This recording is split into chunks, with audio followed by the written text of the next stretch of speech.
Assalamualaikum warahmatullahi wabarakatuh. Halo teman-teman semua, perkenalkan kami dari kelompok 10. Saya Davina Aulia dengan NIM 241101010001 dan ini teman saya. Perkenalkan, nama saya Yulianda dengan NIM 241101010012 dan ini teman saya. Dan saya Alistia Wahyakaningsih dengan nomor NIM 241101010018. Teman-teman, di sini kelompok 10 membahas tema yang berjudul evaluasi pendidikan dalam perspektif Al-Quran. Baik teman-teman semua, kita masuk ke pembahasan yang pertama, yakni mengenai pengertian evaluasi pendidikan dalam perspektif Islam dan Al-Quran. Dalam konteks pendidikan, evaluasi diartikan sebagai proses sistematis untuk menentukan tingkat pencapaian tujuan pendidikan oleh peserta didik melalui pengukuran dan penilaian. Namun, evaluasi pendidikan dalam perspektif Islam dan Al-Quran merupakan proses menilai, mengukur, dan merefleksikan hasil belajar yang mencakup dimensi jasmani dan rohani serta dunia dan akhiratnya. Evaluasi ini bukan sekedar menilai kemampuan intelektualnya saja, tetapi juga menilai nilai-nilai moral, keimanan, ketakwaan, dan tanggung jawab peserta didik sebagai hamba Allah. Teman-teman, sekarang kita membahas mengenai ayat tentang evaluasi pendidikan dalam perspektif Al-Quran.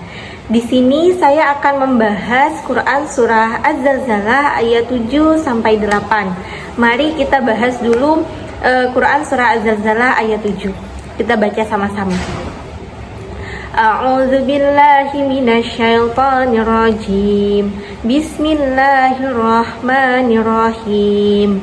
Faman ya'mal mithqala dzarratin khairan yarah. Yang artinya, maka barang siapa mengerjakan kebaikan seberat zarrah, niscaya dia akan melihat balasannya. Quran surah Az-Zalzalah ayat 7. Masuk ke Quran surah Az-Zalzalah ayat 8. Mari kita baca bersama-sama. Bismillahirrahmanirrahim. Wa may ya'mal mithqala dzarratin syarran yarah. Artinya, dan barang siapa yang mengerjakan kejahatan seberat zarrah pun, niscaya dia akan melihat balasannya. Quran surah Az-Zalzalah ayat 8. Baik teman-teman, sekarang kita akan membahas asbabun nuzul dan tafsiran ayat dari Quran surah Az-Zalzalah ayat 7 dan 8. Kita bahas dari Az-Zalzalah ayat 7 dulu, asbabun nuzulnya. Jadi, surah Az-Zalzalah ini merupakan salah satu surah Makkiyah yang banyak mengandung pelajaran tentang hari kiamat dan keadilan Allah Subhanahu wa Ta'ala, dan kepastian balasan terhadap setiap amal manusia. Dalam salah satu riwayat yang disampaikan oleh Sa'id bin Jubair dan Ibnu Abbas radhiyallahu anhuma, disebutkan bahwa ayat ini turun sebagai jawaban atas pertanyaan seorang sahabat dari kaum Ansor yang merasa ragu mengenai nilai dari amal-amal kecil yang ia kerjakan. Nah, ayat ini menjadi bukti bahwa dalam Islam tidak ada amal perbuatan, baik itu yang baik maupun yang buruk, itu tuh tidak ada yang terabaikan. Setiap tindakan sekecil apapun akan diperlihatkan balasannya di hadapan Allah pada hari kiamat. Nah, hal ini mencerminkan prinsip evaluasi dalam ajaran Islam yang bersifat menyeluruh, adil, dan penuh tanggung jawab. Dan juga penurunan ayat ini mempertegas bahwa dalam pendidikan Islam, setiap usaha peserta didik dalam berbuat baik, meskipun terlihat sederhana atau kecil, tetap memiliki nilai yang besar dalam membentuk kepribadian dan spiritualitas mereka. Masuk ke tafsiran ayatnya. Jadi, ayat ini merupakan salah satu ayat yang paling kuat dalam menegaskan prinsip keadilan dan ketelitian Allah Subhanahu wa Ta'ala dalam membalas amal perbuatan manusia. Baik dalam bentuk kebaikan maupun keburukan, ayat ini juga mengajarkan pentingnya nilai evaluasi yang jujur, menyeluruh, dan adil dalam dunia pendidikan. Lanjut teman-teman, di sini kita akan membahas asbabun nuzul dan tafsiran ayat Quran surah Az-Zalzalah ayat 8. Jadi, Quran surah Az-Zalzalah ayat 8 ini merupakan lanjutan dari ayat sebelumnya, yaitu Az-Zalzalah ayat 7, yang dimana mengandung peringatan tegas mengenai balasan setiap amal perbuatan manusia. Menurut para ulama tafsir seperti Ibnu Katsir dan At-Tabari, ayat ini diturunkan dalam rangka mempertegas prinsip keadilan ilahi dalam hal hisab atau perhitungan amal. Allah Subhanahu wa Ta'ala menegaskan bahwa setiap perbuatan buruk, meskipun sangat kecil dan tidak terlihat oleh manusia lain, seperti digambarkan dengan istilah misqala dzarrah, seberat atom atau debu halus, tetap akan mendapatkan balasan yang setimpal. Jadi ayat ini menjadi pengingat bahwa tidak ada satupun amal manusia, baik itu besar maupun kecil, itu tidak akan terlewatkan dari pengawasan Allah Subhanahu wa Ta'ala. Nah, tujuan utama dari turunnya ayat ini adalah untuk menanamkan rasa tanggung jawab dan kesadaran spiritual dalam diri setiap individu manusia. Manusia diingatkan agar senantiasa menjaga sikap dan perilakunya, serta menjauhi keburukan sekecil apapun, serta membiasakan diri untuk berevaluasi dan introspeksi diri atau muhasabah. Kita masuk ke tafsiran ayat Quran surah Az-Zalzalah ayat 8. Jadi maksud dari ayat ini yaitu untuk mengingatkan bahwa tidak ada keburukan sekecil apapun yang akan luput dari perhitungan Allah Subhanahu wa Ta'ala. Hal ini mendorong setiap individu untuk selalu mawas diri dan bertanggung jawab atas ucapan maupun tindakannya, meskipun terlihat kecil dan tidak penting, meskipun tidak terlihat oleh manusia. Baik teman-teman semua, kita lanjut ke nilai evaluasi yang terkandung di dalam Quran surah Az-Zalzalah ayat 7 dan 8. Kita bahas satu-satu mulai dari Quran surah Az-Zalzalah ayat 7. Nah, nilai-nilai evaluasi yang terkandung di dalam Quran surah Az-Zalzalah ayat 7 ini ada 5. Yang pertama ada nilai keadilan, yang kedua ada nilai ketelitian, yang ketiga ada nilai tanggung jawab, yang keempat ada nilai spiritualitas, dan yang terakhir ada nilai motivasi. Kita bahas satu persatu mulai dari nilai keadilan. Jadi Allah Subhanahu wa Ta'ala menegaskan bahwa setiap amal akan dibalas, baik itu sekecil apapun dan sebesar apapun. Nah, ini menunjukkan bahwa evaluasi dalam setiap Islam harus adil, tidak memandang besar atau kecilnya perbuatan, tetapi tetap memberi nilai yang layak sesuai usaha yang dilakukan. Dalam dunia pendidikan, artinya setiap usaha peserta didik harus diapresiasi secara adil. Kita masuk ke pembahasan yang kedua, yakni nilai ketelitian. Nah, nilai ketelitian ini penggunaan kata misqala dzarratin atau seberat zarrah menunjukkan betapa telitinya Allah dalam menilai amal manusia. Evaluasi dalam pendidikan juga seharusnya dilakukan dengan cermat, tidak terburu-buru, dan mempertimbangkan semua aspek termasuk proses dan niat. Kita masuk ke nilai yang ketiga, yakni nilai tanggung jawab. Nah, ayat ini mengajarkan bahwa setiap orang akan melihat sendiri hasil perbuatannya. Ini mendorong sikap tanggung jawab dalam diri peserta didik bahwa segala sesuatu yang mereka lakukan akan kembali kepada mereka, baik dalam bentuk nilai, prestasi, maupun akhlak. Yang keempat ada nilai spiritualitas.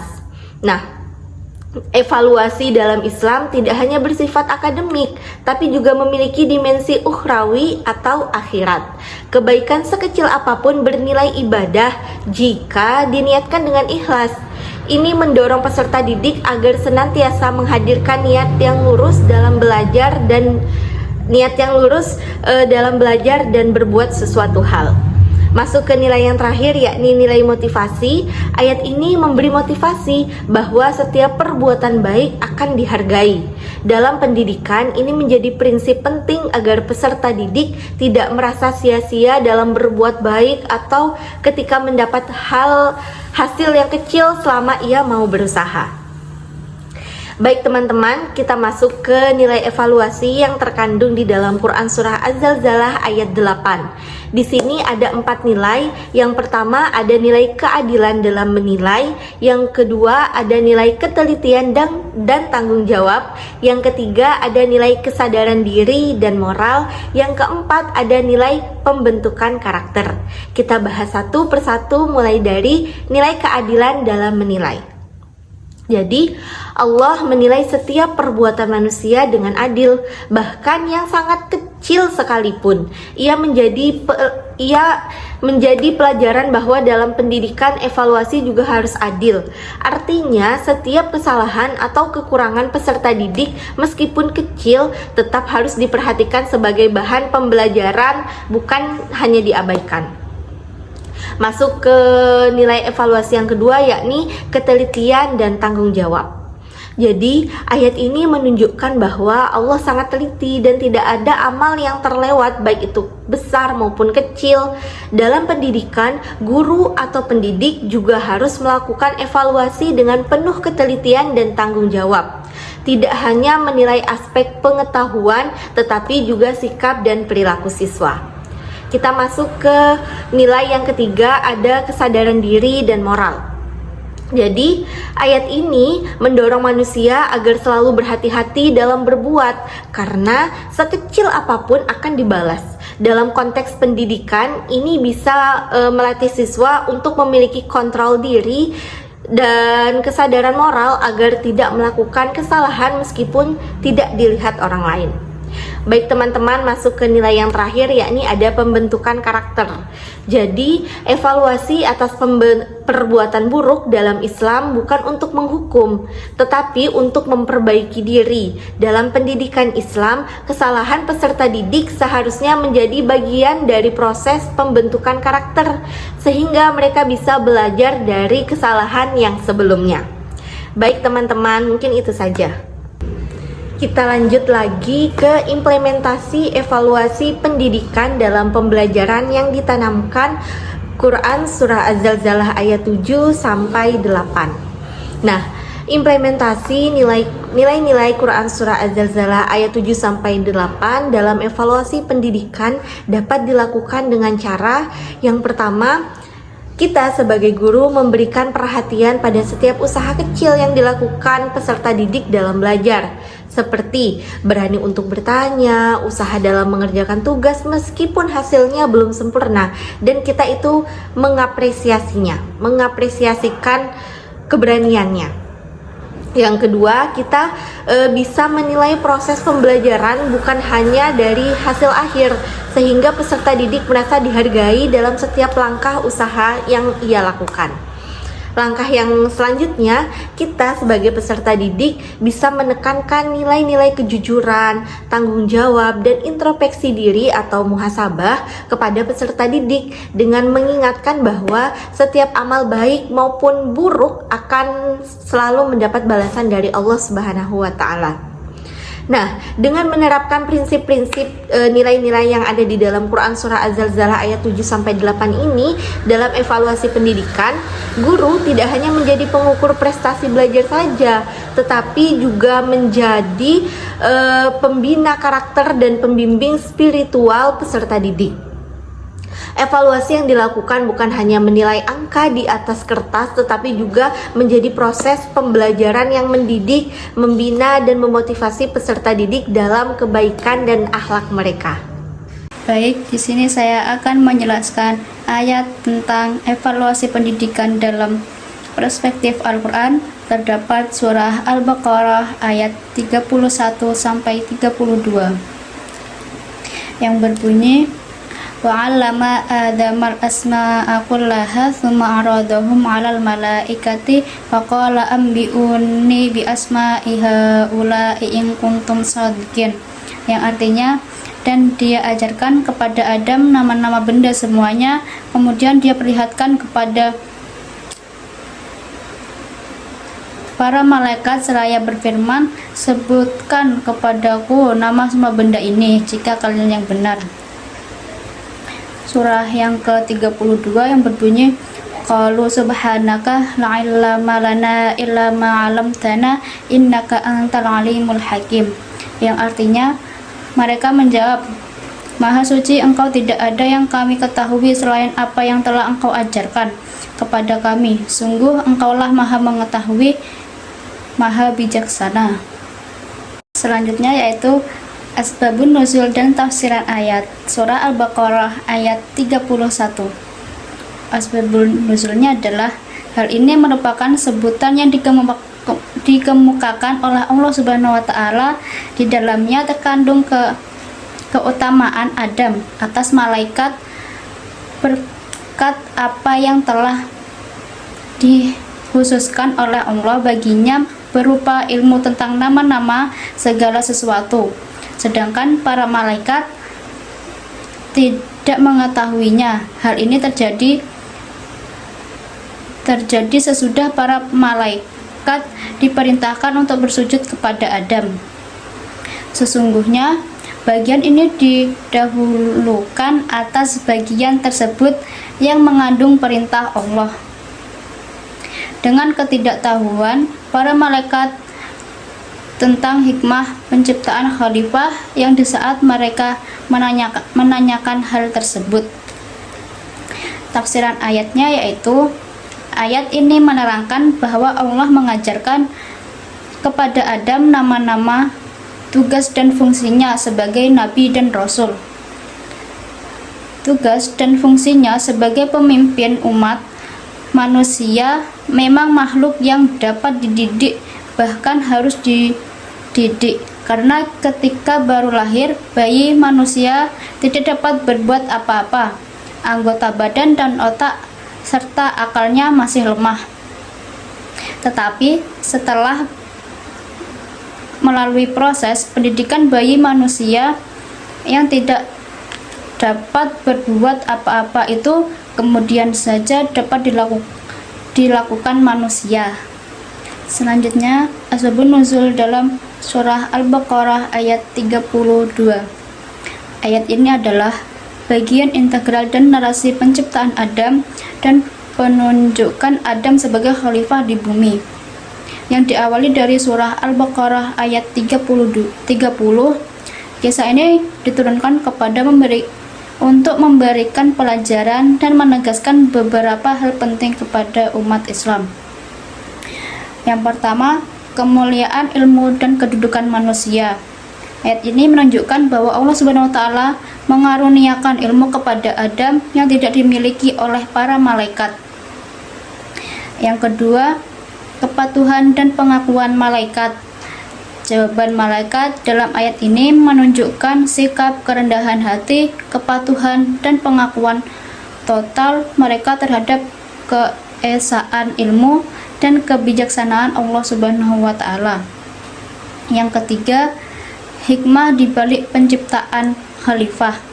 Ayat ini menjadi bagian dari jawaban atas pertanyaan malaikat di ayat sebelumnya, yaitu surah Al-Baqarah ayat 30, tentang mengapa Allah akan menjadikan makhluk yang berpotensi merusak dan menumpahkan darah sebagai khalifah di bumi. Selanjutnya tafsir ayat dari surah Al-Baqarah ayat 32. Setelah para malaikat menyadari kurangnya ilmu pengetahuan mereka karena tidak dapat menyebutkan sifat makhluk-makhluk yang ada di hadapan mereka, maka mereka mengakui terus terang kelemahan dari mereka dan berkata kepada Allah bahwa Dia Maha Suci dari segala sifat-sifat kekurangan yang tidak layak baginya, dan mereka menyatakan tobat kepadanya. Mereka pun yakin bahwa segala apa yang dilakukan Allah tentulah berdasarkan ilmu dan hikmahnya yang maha tinggi dan maha sempurna, termasuk masalah pengangkatan Adam menjadi khalifah. Mereka mengetahui bahwa ilmu pengetahuan mereka hanya terbatas kepada apa yang diajarkannya kepada mereka. Selanjutnya, nilai evaluasi yang terkandung dalam surah Al-Baqarah ayat 31. Berikut adalah Ada beberapa nilai evaluasi yang terkandung dalam ayat ini. Yang pertama, evaluasi berbasis pengetahuan atau al-ilmu. Ayat ini secara eksplisit menunjukkan bahwa Allah Subhanahu wa taala menguji malaikat dengan pertanyaan tentang nama-nama benda. Hal ini menekankan bahwa pengetahuan ilmu adalah kriteria evaluasi utama dalam menentukan keutamaan dan kelayakan. Implikasinya, evaluasi harus didasarkan pada sejauh mana seseorang menguasai dan memahami suatu pengetahuan atau keterampilan.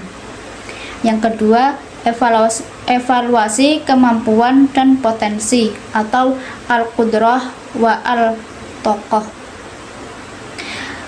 Ujian yang diberikan Allah kepada malaikat bukan hanya sekedar tes hafalan, tetapi juga mengukur kemampuan mereka dalam mengidentifikasi, memahami, dan menyebutkan nama-nama benda. Malaikat meskipun taat dan suci tidak memiliki potensi kognitif yang sama dengan Adam dalam hal ini. Ia menunjukkan bahwa evaluasi harus mempertimbangkan potensi dan kapasitas individu, bukan hanya hasil akhir yang terlihat. Yang ketiga, evaluasi keberanian dan kejujuran atau al-sidik. Allah menguji malaikat untuk melihat apakah mereka jujur dalam klaim atau asumsi mereka tentang kelayakan menjadi khalifah. Ketika malaikat mengakui ketidakmampuan mereka, itu menunjukkan kejujuran mereka.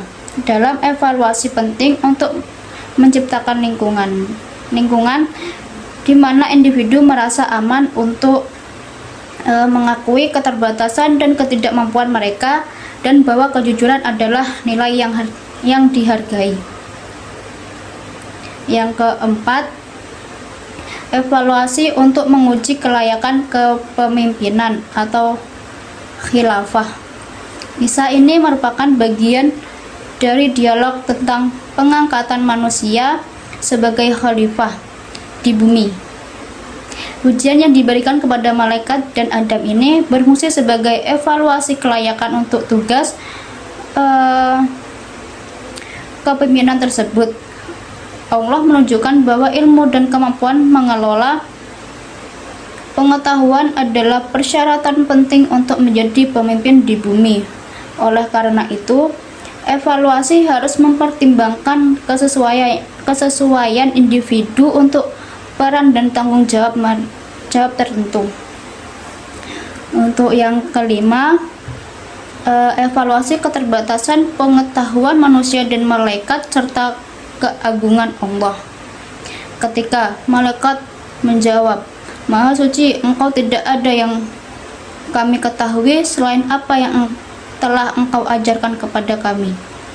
Sesungguhnya Engkaulah yang maha mengetahui lagi maha bijaksana." Ini menunjukkan pengakuan atas keterbatasan pengetahuan mereka sendiri dan keagungan Allah sebagai sumber segala ilmu.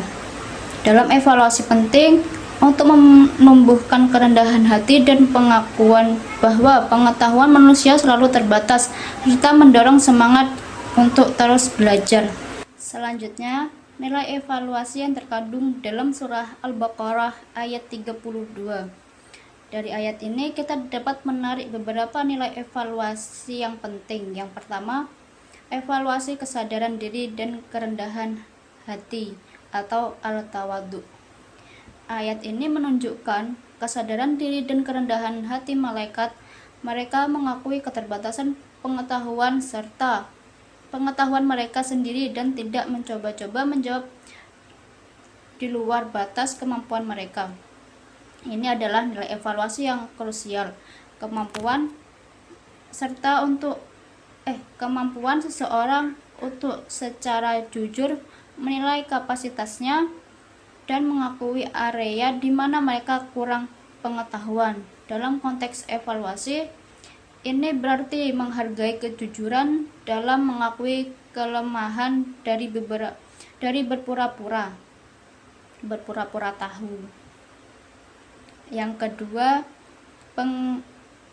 kedua, evaluasi pengakuan sumber ilmu atau al-i'tiraf bi masdar al-ilmu. Malaikat secara eksplisit menyatakan, tidak ada yang kami ketahui selain apa yang telah engkau ajarkan kepada kami. Ini adalah pengakuan untuk bahwa Allah adalah sumber segala ilmu. Dalam proses evaluasi, nilai ini mengingatkan kita bahwa setiap pengetahuan atau kemampuan yang kita miliki adalah anugerah dan bukan semata-mata hasil usaha kita sendiri. Itu mendorong rasa syukur dan menghindari aroganis intelektual. Yang ketiga, evaluasi ketergantungan mutlak kepada Allah atau al-i'timad ala Allah. Pernyataan malaikat mencerminkan ketergantungan mutlak mereka kepada Allah. Mereka menyadari bahwa tanpa pengajaran dari Allah, mereka tidak akan memiliki pengetahuan apapun. Evaluasi ini dapat diartikan sebagai pengakuan bahwa keberhasilan sejati bergantung pada bimbingan dan kehendak ilahi. Di samping usaha manusia, ini juga bisa berarti bahwa tujuan evaluasi adalah untuk mengukur sejauh mana seseorang telah memanfaatkan karunia dan bimbingan yang telah diberikan. Yang keempat, yaitu evaluasi keyakinan dan kebenaran dan kebijaksanaan Allah atau al-yakin bil haq al-alim al-hakim. Malaikat menutup jawaban mereka dengan afirmasi, sesungguhnya engkaulah yang maha mengetahui lagi maha bijaksana. Ini adalah ekspresi keyakinan penuh mereka pada sifat-sifat Allah sebagai al-alim, maha mengetahui, dan al-hakim, maha bijaksana. Nilai evaluasi ini menunjukkan bahwa dalam menilai sesuatu, kita harus memiliki keyakinan pada prinsip-prinsip kebenaran dan bijaksana yang lebih tinggi. Dalam konteks pendidikan, ini berarti bahwa kurikulum dan metode evaluasi harus didasarkan pada kebenaran yang hakiki dan tujuan yang bijaksana. Selanjutnya, implementasi evaluasi pendidikan dalam pembelajaran yang ditanamkan dalam Quran Surah Al-Baqarah ayat 31 dan 32.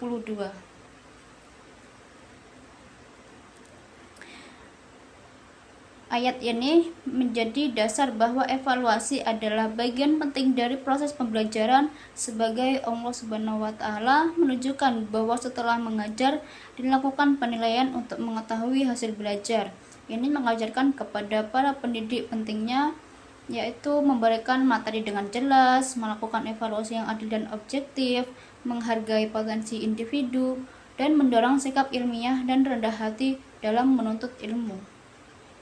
Ayat tentang evaluasi pendidikan dalam perspektif Al-Quran, Surat Al-Baqarah ayat 33 dan 34, yang berbunyi, Bismillahirrahmanirrahim. Qala ya Adamu anbi'hum bi asma'ihim falamma amba'ahum bi asma'ihim qala lam aqul lakum inni a'lamu ghaibas samawati wal ardh wa'lamu ma tubduna wa ma kuntum taktumun.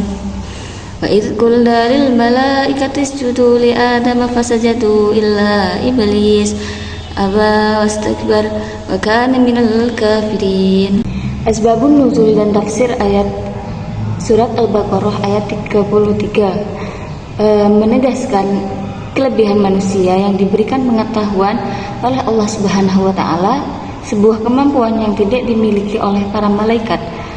Adam mampu menyebutkan nama-nama benda yang sebelumnya tidak diketahui oleh para malaikat. Hal tersebut menjadi penanda otoritas manusia sebagai khalifah yang dibekali kapasitas intelektual dan kemampuan analisis terhadap realitas semesta.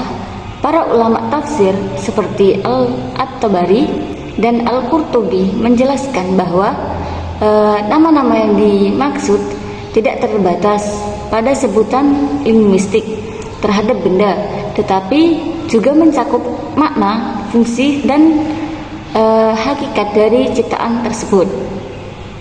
Tafsir ayat tersebut yaitu setelah para malaikat ternyata tidak tahu dan tidak dapat menyebutkan nama benda-benda yang diperlihatkan Allah kepada mereka, maka Allah memerintahkan kepada Adam alaihissalam untuk memberitahu nama-nama tersebut kepada mereka. Adam melaksanakan perintah itu, lalu diberitahukannya nama-nama tersebut kepada mereka. Asbabun nuzul dan tafsir ayat.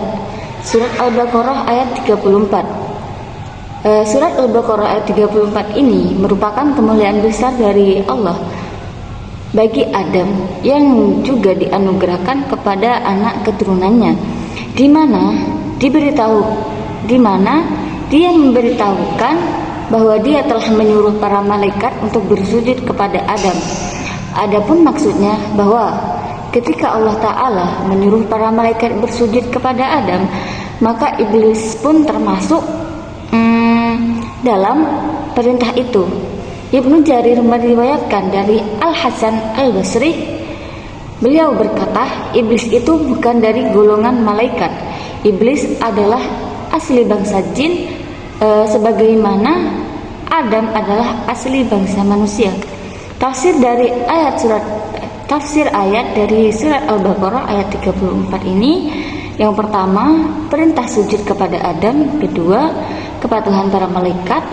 Ketiga, pengecualian iblis. Yang keempat, konsekuensi kekafiran. Nilai evaluasi yang terkandung dalam surat Al-Baqarah ayat 33 dan 34, yang pertama yaitu evaluasi berbasis kompetensi atau kemampuan nyata. Yang kedua, evaluasi yang objektif dan adil. Yang ketiga, evaluasi sebagai proses pembuktian ilmu. Yang keempat, evaluasi yang bersifat terbuka dan demonstratif. Yang kelima, evaluasi untuk menegaskan kebenaran dan menanamkan pelajaran. Nilai evaluasi yang terkandung dalam surat Al-Baqarah ayat 34, yang pertama yaitu evaluasi sebagai ujian ketaatan. Yang kedua, evaluasi menunjukkan ke kualitas diri. Yang ketiga, evaluasi mengandung konsekuensi. Yang keempat, evaluasi bersifat adil dan terbuka. Yang kelima, evaluasi berdasarkan kepatuhan, bukan status. Implementasi evaluasi pendidikan dalam pembelajaran yang ditanamkan dalam Quran surat Al-Baqarah ayat 33 dan 34. Dalam pembelajaran agama, peserta didik perlu diuji pemahamannya secara langsung, tidak hanya hafalan, tetapi juga aplikasi. Contohnya, menjelaskan rukun iman, menganalisis ayat, dan berdiskusi. Evaluasi yang dilakukan melalui praktik, seperti simulasi ibadah, presentasi dakwah, atau tugas proyek keagamaan. Evaluasi tidak hanya pada aspek kognitif, tetapi juga afektif dan spiritual. Seperti yang pertama yaitu kedisiplinan dalam ibadah. Jadi kita itu harus disiplin dalam menjalankan ibadah. Contohnya sholat dalam sehari itu ada 5. Contohnya aja sholat isya. Kadang kita terlalu mengentengkan sholat tersebut. Kenapa? Karena sholat isya tersebut itu sholat yang waktunya paling lama. Jadi kita mengentengkan sholat tersebut. Begitu. Yang kedua yaitu kesopanan terhadap guru. Jadi kita apabila bertemu guru kita harus menerapkan 3S, yaitu senyum, salam, sapa. Yang ketiga yaitu rendah hati atau kerendahan hati menerima nasihat. Seperti kita menerima nasihat dari orang lain, hendaknya kita harus rendah hati dan menerima nasihat tersebut meskipun nasihat itu